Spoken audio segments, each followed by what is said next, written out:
오늘 저는 에스겔서와 다니엘서 말씀을 중심으로 하나님이 주시는 축복의 은혜를 나누기 원합니다. 먼저 이 에스겔서는 선지자 에스겔이 적은 글입니다.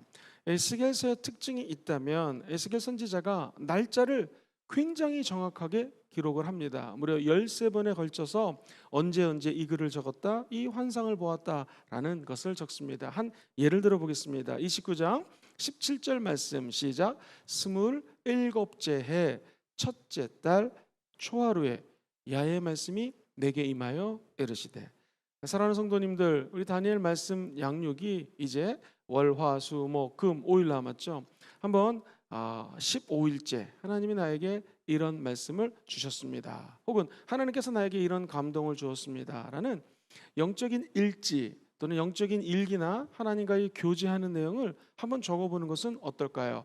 오늘 이 말씀이 마치고 기도하실 때 주님, 이번 다니엘에 제가 깨닫게 하는 것은 무엇입니까? 또 변해야 될 것은 무엇입니까? 어떤 약속의 말씀을 주시기 원합니까? 하는, 비록 우리는 선지자는 아니고 예언자도 아니겠지만 그래도 하나님의 자녀로서 부모가 자식에게 늘 얘기하고 싶어 하듯 하나님의 메시지가 있을 것입니다. 그것을 한번 받아 적어보시고 이 에스겔 선지자처럼 하나님의 메시지로 하나님의 은혜와 간증을 나누는 그런 삶을 살았으면 참 좋겠습니다. 목사님, 만약 에스겔서를 두 가지로 딱 주제를 뽑아주신다면 어떤 게 있겠습니까? 에스겔서는 먼저 환상입니다. 그가 환상 가운데 이뼈 저뼈 마른 뼈들이 맞춰지는 환상을 봅니다. 새 예루살렘의 성전의 위대한 모습을 바라봅니다. 뿐만 아니라 에스겔은 하나님 앞에 환상만 보고 꿈을 꾼 자가 아니었고 무엇보다도 하나님이 주시는 은혜로 파수꾼의 역할을 감당합니다. 그가 성경에 보면 철판으로 예루살렘이 둘러싸이는 모습을 보기도 하고요, 음식을 갖다가 날수대로 나눠 먹기도 하고요, 심지어 떡을 쇠똥으로 구워가지고 이 쇠똥을 떡으로 먹기도 합니다. 왜 이런 고생을 했습니까? 무려 잠을 잘 때 이쪽으로 누워가지고 390일, 저쪽으로 누워가지고 40일, 이게 430년이라고 하는 숫자가 나오거든요. 이스라엘 백성들이 출애굽하기 전에 그 고난과 어려움과 눈물의 시간을 당했던 만큼 막 누워서 이쪽 저쪽 그야말로 거룩한 몸짓을 하면서 남들 보기에 야, 이 에스겔 이거 이상한 사람 아니야? 그래서요, 실제로 우리나라는 별로 신학자들이 연구 안 하는데 제가 호주에서 공부할 때 어떤 사람이 논문을 쓰는데요, 이 에스겔이 약간 정신적인 트라우마가 있거나 정신질환자가 아니냐라는 것을 심리학적으로 분석해가지고 논문을 쓰는 사람을 제가 만난 적이 있었습니다. 그래서 제가 이런 논문 쓰지 말고 에스겔 통해서 은혜를 좀 받으십시오 라고 얘기를 했던 기억이 있습니다. 그러니까 이 에스겔 선지자는 남들하고 좀 다른 분이셨습니다. 자, 에스겔의 은혜의 세계로 한번 빠져보죠. 그는 도대체 뭐가 달랐을까요? 환상도 보고 파수꾼으로서 사명을 다했던 그가, 먼저 그는 전반 부분에서 하나님이 임할 심판에 대해서 이야기를 합니다. 그리고 586년도, 하도 많이 들어서 기억을 하시죠? 기원전 586 컴퓨터 생각하시면 됩니다.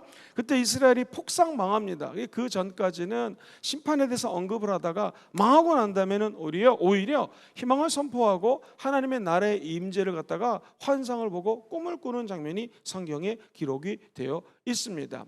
기원전 605년, 어떤 학자들은 606년에 1차로 이스라엘을 이 사람들이 쳐들어옵니다. 바벨론 왕국의 침략으로 말미암아 첫 번째는 다니엘이 끌려갔고요, 그리고 아주 소수의 사람들이 끌려갔습니다. 근데 문제는 기원전 597년도에 자, 이번에는 바벨론이 와가지고 2차로 침공을 했는데 이 수없이 많은 성전에 있는 금은보화와 나라의 국고를 열고 많은 재물을 가지고 가고요, 왕 여호와킨이라고 하는 왕과 어머니도 끌고 가고요, 유명한 예술가들도 끌려가고요, 조각가 미술가도 끌려가고요, 더 안타까운 것은 용사 10,000명이 끌려갈 때 에스겔 선지자가 함께 끌려갔습니다. 그래서 원래 이 에스겔 선지자는 하나님이 부른 제사장이었어요. 그러던 그가 하나님께 30살쯤에 이 이스라엘이 포로로 끌려가서, 당시 바벨론 제국의 관계 수로가 잘 돼 있었거든요. 물길을 틀어놓은 이 관계 수로에 앉아 있는데 하나님이 임하셔서 환상을 봅니다. 그리고 그는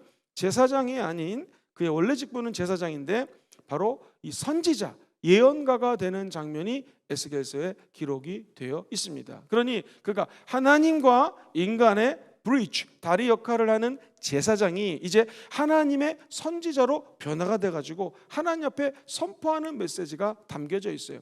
시간이 지났습니다. 아직은 3차로 바벨론이 쳐들어갔고 느부갓네살으로 말미암아 완전히 남유다가 멸망된 상황이 아니잖아요. 그러니까 수없이 많은 메시지를 이스라엘을 향하여 선포하다가 이제 완전히 남유다가 망하게 되었습니다. 그때부터는 오히려 하나님이 살아계시고 예루살렘의 회복을 꿈꾸며 예언을 하는 장면이 기록이 되어 있습니다. 예루살렘의 망한 다음에 희망의 메신저로 변하는 에스겔을 보면서 저 여러분들도 코로나19라든가 여러 가지 어려운 상황 속에서 개인적으로 힘들어지고 가정이 어려워지고 회사가 파산하는 회사도 아주 많이 있다고 합니다. 그리고 더 안타까운 것은 20대 사망률, 자살률이 무지 높아가고 있고요. 이 영향이 30대, 40대 이런 젊은 사람들이 삶을 달리하는, 삶을 포기하는 이런 일들이 많아져요. 이런 포기하고 싶을 때 우리가 에스겔 선지자의 모습을 기억하면서 이럴 때일수록 더욱더 우리 예수 믿는 사람들은요, 희망을 노래하고 회복을 노래하고 하나님의 은혜를 이 선지자처럼 선포하는 그런 은총이 있기를 주의 이름으로 축원드리겠습니다.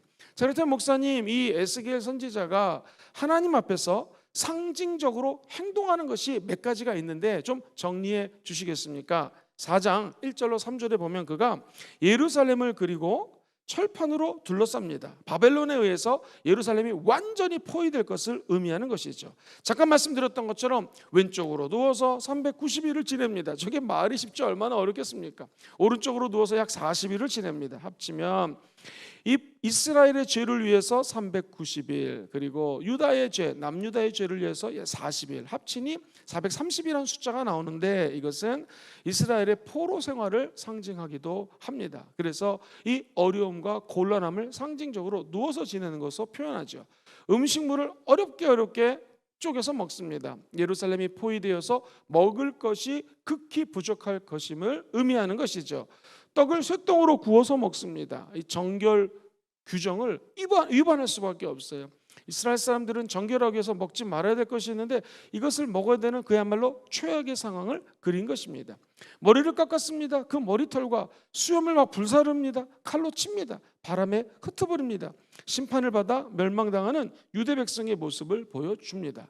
자, 그리고 이제 12장 1절로 7절에 가면 이 상징적인 것이 좀 한 단계로 더 올라가요.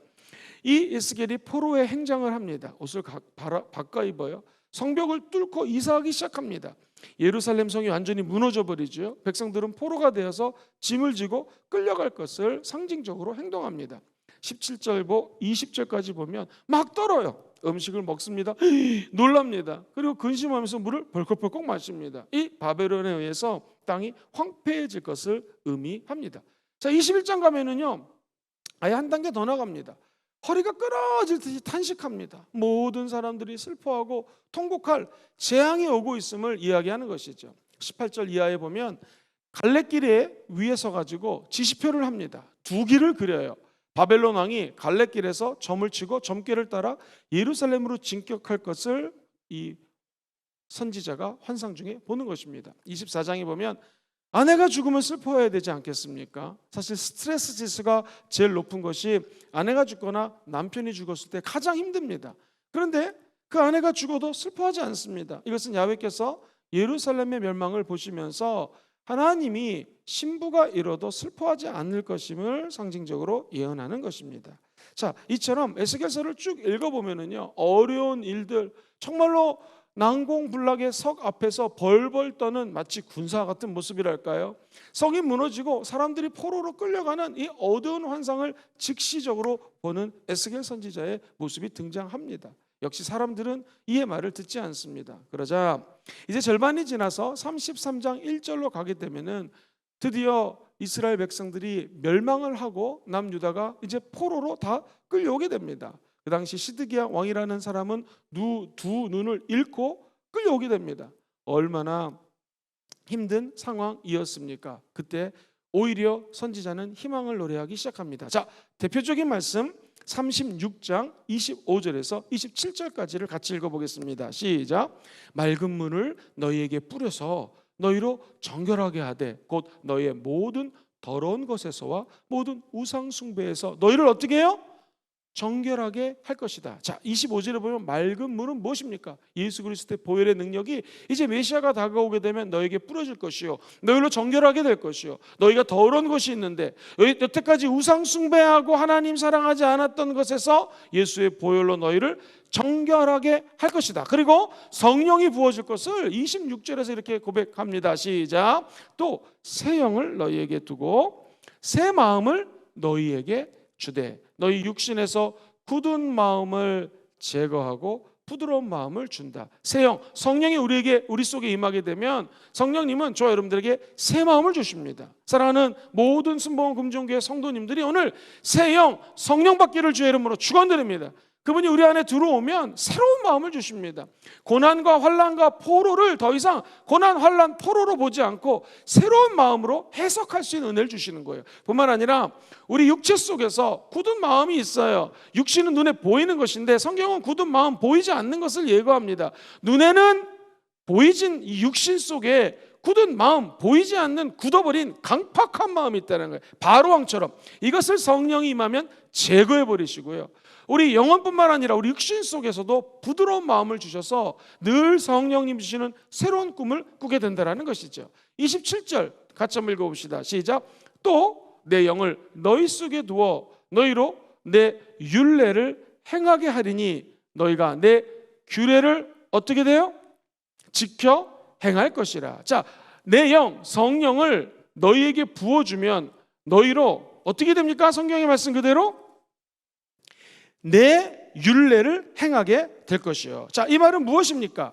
자, 저를 한번 비춰주시죠. 성령이 우리에게 임하게 되면은요, 율법을 그동안은 이걸 지켜야지만 구원받는 거예요. 율법을 따라가야지만 하나님의 백성이 될 수 있고, 율법대로 살지 못하면 하나님으로부터 버림받는 것이 마땅한 삶인데, 성령이 임하면은요, 하나님의 말씀을 따를 수 있는 능력을 성령께서 주신다라는 것이죠. 마치 사랑하는 사람이 권면을 하면 그 사랑하는 사람의 이야기를 듣습니다.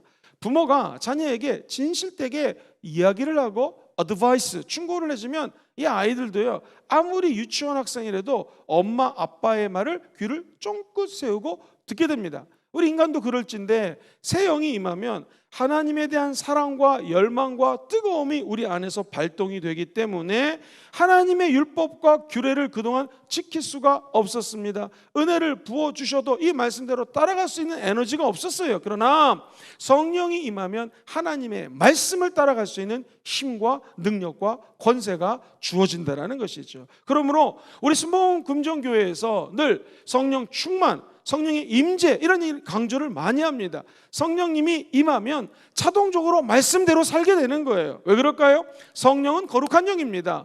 그래서 성령, 영어로는 Holy Spirit이라고 해요. 그런데 하나의 Holy Spirit이 아니라 정관사 더를 써서 항상 The Holy Spirit, 바로 그 영이라는 거예요. 여기서는 바로 그 새 영이라는 거예요. 그 새 영이 우리 가운데 임하게 되면 초대교회 성도들처럼 거룩하게 된다는 거예요. 성경은 어떻게 거룩할 수 있을까?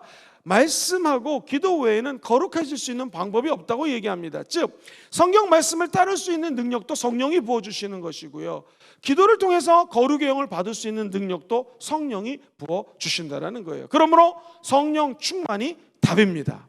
포로 같은 시간을 보내고 계신 분이 계십니까? 새 꿈을 꾸기 원하시는 분이 계십니까? 새 예루살렘을 보기 원하시는 분이 계십니까? 그렇다면 오늘 방송을 들으면서 성령 충만할지어다, 새 영의 기름 부으심을 받게 되면 눈에 보이는 육신과 내 안에 있는 모든 더러운 것들이 떠나가게 되고요, 새 영으로, 능력으로, 새 소망으로 하나님의 계명, 즉 규례, 율법 말씀을 따라갈 수가 있습니다. 뿐만 아니라 성령이 충만하게 된 자에게는요, 내 앞길을 밝힐 수 있는 하나님의 빛이 임하게 된다는 것이죠. 사랑하는 성도님들, 오늘 이 방송으로 말씀을 보시면서 이 프로그램을 보시면서 기도하기는 다른 기도 제목보다도 에스겔이 본 환상처럼 성령 충만함이 임하게 되기를 주의 이름으로 축원드립니다. 마치 구약에서요, 하나님이 인간을 만들고 코에다가 루아흐라고 하면서 생기를 부어 넣게 됐죠. 그러자 갑자기 이 진흙 같은 인간이 벌떡 일어나서 살아나게 됩니다. 그리고 생명이 된지라, 그리고 아담과 하와가 나가서 창조적인 활동을 하고 그가 하나님의 에덴 동산의 일꾼으로 쓰임받는 것을 보게 됩니다. 성경은 마치 그 비슷한 장면이 37장에 기록되어 있어요. 마른 뼈들이 분명히 환상 중에 보였는데 성령의 새 바람을 입술로 선포하자 이 뼈 저 뼈가 맞춰지기 시작합니다. 마치 죽은 아담이, 흑인 아담이 생명을 받아 살아나게 되는 것처럼 우리 마른 뼈 같은 인생도 성령의 바람이 우리 입술을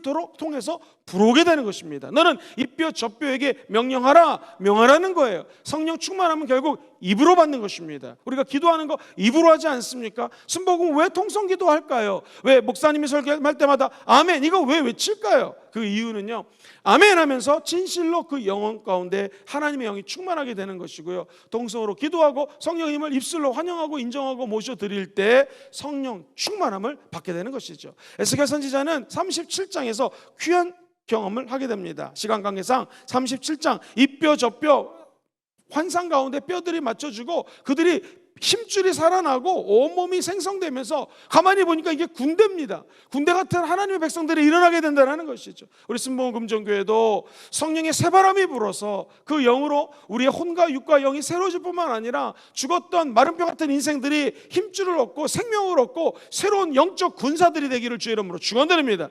그래서 우리 순복음 금정교회는 유람선이 아니라 군인들이 탄 군함이라는 것이죠. 우리가 이 군함을 가지고 영적인 파도를 타고 온 열방까지 복음을 전파하는 군사들이 되기를 주의 이름으로 축원드립니다. 그러면서 이 37장에 보면은 이렇게 24절 이하에 기록이 되어 있습니다. 내 종 다윗이 그들의 왕이 되리니. 자, 사무엘하 7장에 나오는 다윗 언약이 또 언급이 되죠. 회복된 그들에게, 그들 모두에게 한 목자가 있을 것이다. 그 목자 누구십니까?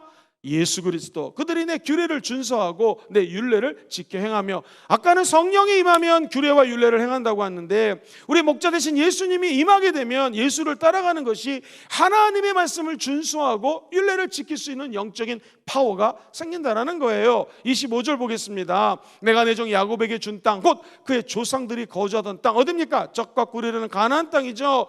그들이 거주하되 그들과 그들의 자자 손손이 영원히 거기에 거주할 것이요, 내 종 다윗이 영원히 그들의 왕이 되리라. 다윗을 통하여 오실 예수 그리스도를 상징적으로 이야기를 합니다. 우리 26절 같이 읽어봅니다. 시작. 내가 그들과 화평의 언약을 세워서 영원한 언약이 되게 하고 또 그들을 견고하게 하고 번성하게 하며 내 성소를 그 가운데 세워서 영원히 어떻게 될 것입니까?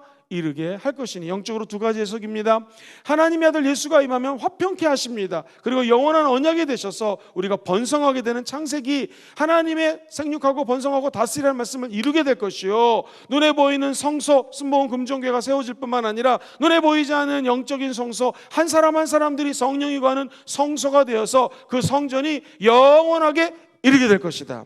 왜요? 천국까지 성령과 함께 동행하기 때문에 그렇죠. 27절 보겠습니다. 내 처소가 그들 가운데 있을 것이요, 나는 그들의 하나님이 되고 그들은 내 백성이 될 것이다. 한 사람 한 사람들이 성령이 거하는 처소요, 각 가정이 하나님의 영이 거하는 처소가 될 것이고요, 우리는 하나님의 백성이 된다라는 것이에요. 마지막 28절 같이 읽어볼까요? 시작. 내 성소가 영원토록 그들 가운데 있으리니 내가 이스라엘을 거룩하게 하는 야훼인 줄을 한 나라 두 나라가 아니라 온 열국이 알게 될 것이라 하셨다 하라. 할렐루야. 이 말씀 그대로 이루어지게 되기를 주의 이름으로 축원드립니다. 결국 하나님은 성소에 거하십니다. 모든 열방이 하나님이 임재하는 성소임을 알게 될 것이다 하면서 이 성소에 대한 예언은 결국 에스겔서 제일 마지막에 보면은요, 우리가 잘 아는 야훼 샴마는 무슨 뜻입니까? 하나님이 바로 거기에 계신다라는 것이죠. 우리 에스겔서 마지막 절을 같이 읽어보겠습니다. 48장 35절 시작. 그 사방의 합계는 18,000척이라. 그날 후로는 그 성읍의 이름을 뭐라고 그래요? 야훼 샴마라고 이야기를 합니다. 그렇습니다. 야훼 샴마, 하나님이 거하는 성소라는 것이죠. 우리 순복음 금종교회 청년 중에 건축사가 있는데 이 건축사 형제가 사무소를 내게 됐습니다. 사무소 이름이 샴마예요. 샴마 건축사 사무소. 참 잘 졌습니다. 제가 속으로 축복기도 많이 해줬습니다. 예, 샴마는 무슨 뜻입니까? 건축 사무소를 경영하면 그 건축 사무소에 하나님이 계신다는 거예요. 그럼 어찌 사람들이 일을 하면서 성실하게 일을 안 할 수가 없지 않겠습니까? 하나님이 거하시면 열심히 일하죠. 그리고 영수증을 처리하고 정확하고 투명하게 회계 관리하게 되겠죠. 왜? 하나님이 계시기 때문에. 그렇다면 여러분의 일하시는 처소가 각자 야훼 샴마, 하나님이 거하는 처소가 되시기를 주의 이름으로 축원드립니다. 각 가정이 야훼 샴마, 하나님이 거하는 성소가 되면 가정에 들어올 때마다 우리는 하나님의 영으로 충만하게 되고 에너지를 받게 되고 은혜를 받게 되는 기적이 임하게 될 것입니다. 나아가 우리 순복음 금정교회가 영원히 야훼 샴마, 방송을 시청하시는 분들 함께 따라해 보시죠. 야훼 샴마, 야훼 샴마, 하나님의 은혜가 우리 순복음 금정교회 영원히 임하게 되기를 주의 이름으로 축원드립니다. 이 에스겔서는요, 신약에 무려 직접 간접적으로 60번이나 응용이 됩니다. 왜 그럴까요? 너무너무나 중요하기 때문에 그렇습니다. 그리고 하나님의 장엄한 환상으로 시작이 되어서 결국 이 에스겔이라고 하는 하나님의 사람이 하나님의 맡겨진 일을 맡은 일을 파수꾼으로서 감당하게 된다는 것이죠. 여러분 가운데 너무나 힘이 듭니다. 포로로 잡혀간 것 같습니다. 인생에 소망이 없는 것 같습니다 하는 분이 있다면 오늘 이 말씀을 기억하시고 새 영으로 성령으로 충만함 받게 되기를 주의 이름으로 축원드립니다. 자, 이제 다니엘서를 한번 간단하게 정리해 보도록 하겠습니다. 바벨론이 이 에스겔은 2차 때 끌려갔다면 말씀드렸던 것처럼 605년 1차로 바벨론이 쳐들어왔을 때에 이 몇몇 리더들과 함께 다니엘, 그리고 중요한 다니엘의 세 친구들이 끌려가게 됩니다. 그리고 다니엘은요, 참 귀한 사람이었습니다. 왜냐하면 약 70년 동안 이방 나라에서요, 두 제국 바벨론의 흥황과 망하는 것, 그리고 페르시아 제국이 생기는 것들, 그리고 그 가운데 수없이 많은 리더십들을, 왕들을 섬기는 일을 했습니다. 고관 대작으로서 포로로 끌려간 사람이 리더십이 되었다는 것이죠. 그렇다면 지금 일하는 자리가 포로된 것 같고 어둡고 윗사람으로부터 압력이 있고 힘든 곳이 있다면 오히려 하나님은 다니엘처럼 여러분들을 그 회사에서, 그 조직에서, 일터에서 높이는 역사가 있게 되기를 주의 이름으로 축원드립니다. 자, 하나님은 다니엘을 통해서 이렇게 말씀하시는 거예요. 다니엘이라는 이름 자체가 하나님은 나의 심판자라는 뜻이에요. 하나님이 이스라엘을 심판할 것이다. 그리고 열국을, 온 열방을 심판하는 주권이 누구에게 있어요? 하나님께 있도다라고 하는 것을 선포합니다. 이 다니엘을 읽으면 어려운 이유가 있는데 그 이유가 신약의 계시록, 묵시록이라고 하면은요, 이 묵시라고 하는 것은 눈에 보이지 않는 것을 본다라는 뜻을 가지고 있습니다. 이게 거울로 수건으로 덮으면 안 보이죠. 근데 묵시는 뭐냐면 이 수건을 걷어 올리면 볼 수 있는 것처럼 이 다니엘 선지자는 눈에 보이지 않는 계시를 적습니다. 신약에 요한계시록이 있다면 바로 이 구약에는 다니엘 선지자가 미래를 보고 환상을 보는 것이 적혀져 있습니다. 목사님, 다니엘을, 이 선지자는 누가 적었을까요? 정답은 다니엘입니다. 왜냐하면 예수님께서 마태복음 24장 이렇게 말씀하십니다. 시작. 그러므로 너희가 선지자 다니엘이 말한 바 멸망에 가증한 것이 거룩한 곳에서 선 것을 보며 읽는 자는 어떻게 해요? 깨달을진저. 하나님 말씀을 보셔서 예수님이 이 선지자 다니엘이 했던 말씀을 읽으셨습니다. 그렇기 때문에 학자들이 꼼짝 못하게 예수님이 말씀하셨기 때문에 다니엘이 적었다고 이야기를 합니다. 자, 여러 이방을 왕들을 섬기면서 정말로 높은 위치에서 리더십으로 활동했던 다니엘, 어떤 이야기들을 적고 있을까요? 이게 1장부터요 2, 3, 4, 5, 6, 7까지는요 1장과 2장은 참 재밌게 기록이 되어 있는데 이 하나님의 말씀은요 랭귀지가 되게 중요해요. 언어가 너무나 중요한데 1장은요 한번 저를 따라해 보시겠습니까? 히브리어. 1장은 히브리어로 적혀 있다가 2, 3, 4, 5, 6, 7은요 아람어로 적혀 있어요. 당시 고대 근동에는요 아람어가 많이 쓰였거든요. 그 다음에 다시 8장, 9장, 10장, 11장, 12절은 히브리어로 돌아가게 됩니다. 그 중반에 포진되어 있는 것 가운데서 수없이 많은 환상과 꿈을 보게 된다는 것이죠. 또 한 가지 이 구조가 참 재밌는 것이요 1장과 6장, 2, 3, 4, 5 2장과 7장, 3장과 8장, 4장과 9장, 5장과 10장, 11장, 12장이 이게 비슷한 내용으로 연결이 되어 있습니다. 1장과 6장에서 공통점을 뽑으라고 하면은요 자기가 끝까지 믿음을 지키는 장면이 나옵니다. 사자굴에 들어가도 믿음을 지키는 다니엘.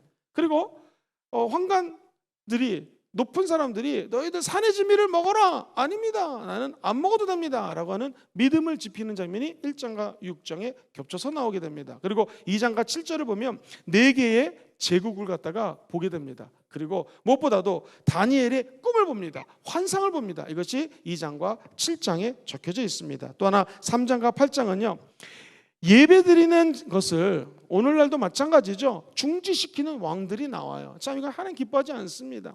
정치 리더십으로 예배를 드리는 것을 방해하고 제한하는 것, 이것은 정말 악한 정권이라는 것이죠. 악한 왕이라는 것입니다.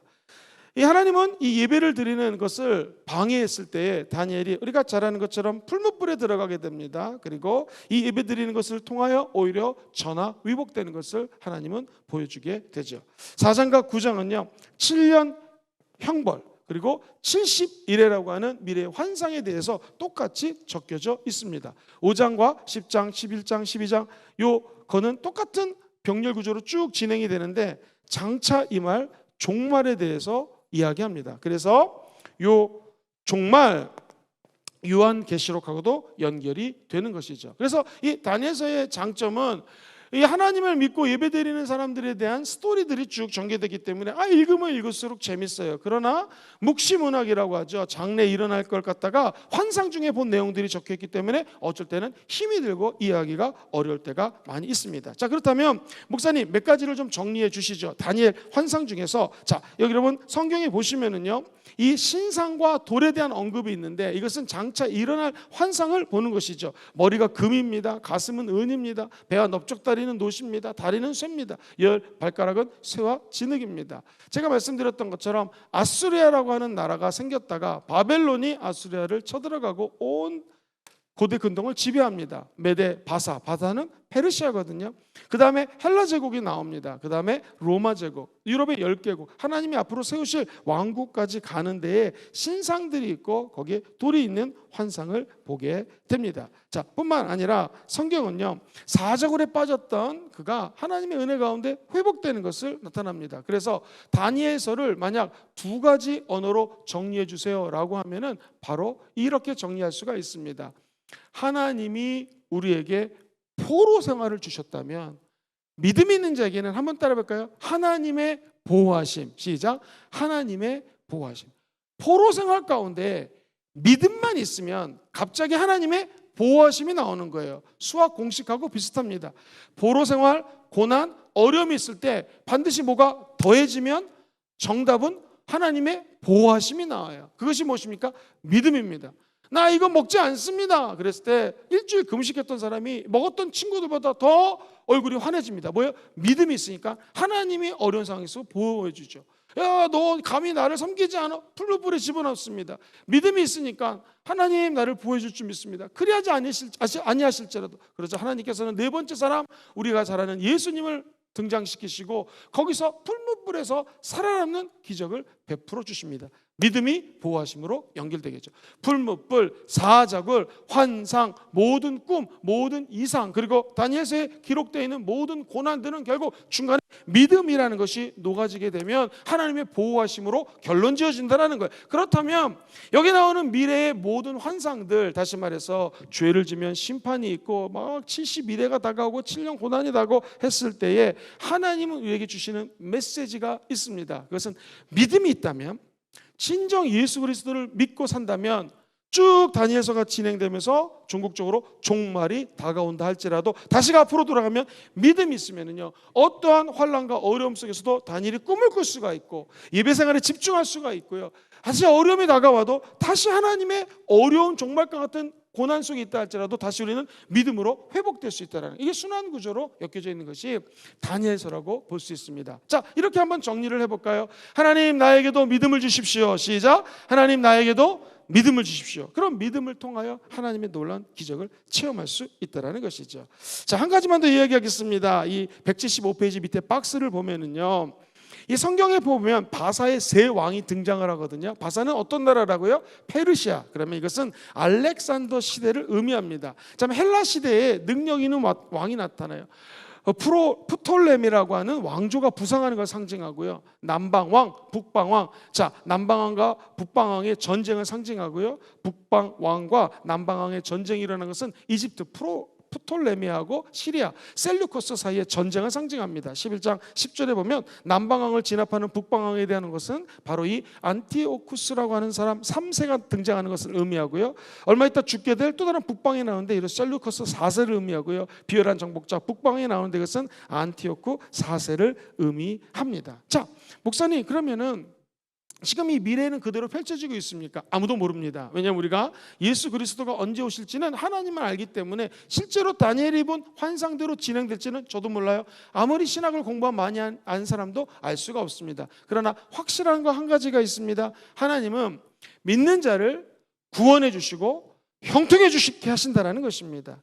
또 한 가지, 하나님의 나라는 영원할 것입니다. 시작. 하나님의 나라는 영원할 것입니다. 수많은 숫자들이 등장하는데 이것은 상징적으로 하나님의 나라가 셀 수 없을 만큼 영원한 나라라는 것이죠. 더 중요한 것, 마지막에는 악한 세력을 무너뜨립니다. 시작. 마지막에는 악한 세력을 다 무너뜨립니다. 그렇죠? 7년 환란이 다가오고 천년 왕국이 나타나고 모든 마귀들은 무지경에 빠지게 될 것이요, 마귀들이 멸망되고 하나님의 신천신지가 다가올 때 결국 악은 이 세상에서 떠나가게 된다는 것이죠. 그러므로 결론입니다.